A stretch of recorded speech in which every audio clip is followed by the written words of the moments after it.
میرے آقا صلی اللہ علیہ وسلم نے ارشاد فرمایا کہ روٹی کا احترام کرو کہ وہ آسمان و زمین کی برکات سے ہے، اور جو شخص دسترخوان سے گری ہوئی روٹی کو کھائے گا اس کی مغفرت ہو جائے گی۔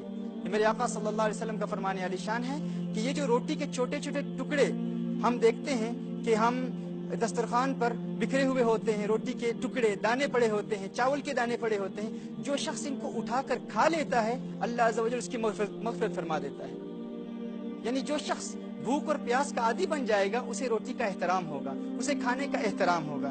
اسی طرح رسالت مآب صلی اللہ علیہ وسلم کے صحابی سیدنا عبداللہ ابن عمر رضی اللہ تعالیٰ عنہما کی یہ روایت سماعت فرما لیں۔ سیدنا عبداللہ ابن عمر رضی اللہ تعالیٰ عنہ نے زمین پر روٹی کا ایک ٹکڑا دیکھا اور اپنے غلام کو حکم فرمایا کہ اسے اٹھا لے اور کہیں پاک جگہ پر رکھ دے، صاف کر کے رکھ دے۔ اس غلام نے اٹھا لیا۔ شام افطار کے وقت سیدنا عبداللہ ابن عمر رضی اللہ تعالیٰ عنہما نے ارشاد فرمایا کہ وہ روٹی کا ٹکڑا کہاں ہے؟ تو غلام نے کہا وہ میں نے کھا لیا ہے۔ حضرت عبداللہ ابن عمر رضی اللہ تعالیٰ عنہ نے ارشاد فرمایا کہ تو آزاد ہے۔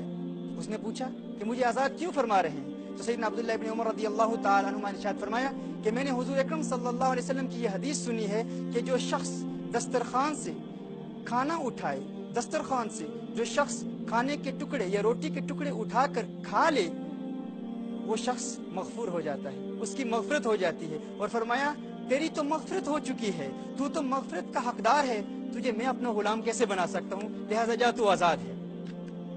ناظرین کرام، یہ ہے کھانے کا ادب جو بھوک اور پیاس کی وجہ سے پیدا ہوتا ہے۔ میں آخری حدیث آپ کی گوش گزار کرتا ہوں، چونکہ مجھے بتایا گیا ہے کہ آج ہمارے پاس وقت بہت کم ہے۔ رسالت مآب صلی اللہ علیہ وآلہ وسلم نے ارشاد فرمایا جو شخص دسترخوان سے کھانے کے گرے ہوئے ٹکڑوں کو اٹھا کر کھائے وہ فراخی کی زندگی گزارتا ہے۔ رسالت مآب صلی اللہ علیہ وسلم نے ارشاد فرمایا کہ جو شخص دسترخوان سے گرے ہوئے کھانے کے ٹکڑوں کو اٹھائے اور کھا لے وہ فراخی کی زندگی گزارتا ہے، اور اس کی اولاد اور اولاد کی اولاد کم عقلی سے محفوظ رہتی ہے۔ یہ اللہ عز و جل کا اس فرد پر کرم ہے۔ اللہ عز و جل کی بارگاہ میں دعا گو ہیں کہ خلاق کائنات ہمیں کم کھانے کی کوشش کرنے کی توفیق عطا فرمائے۔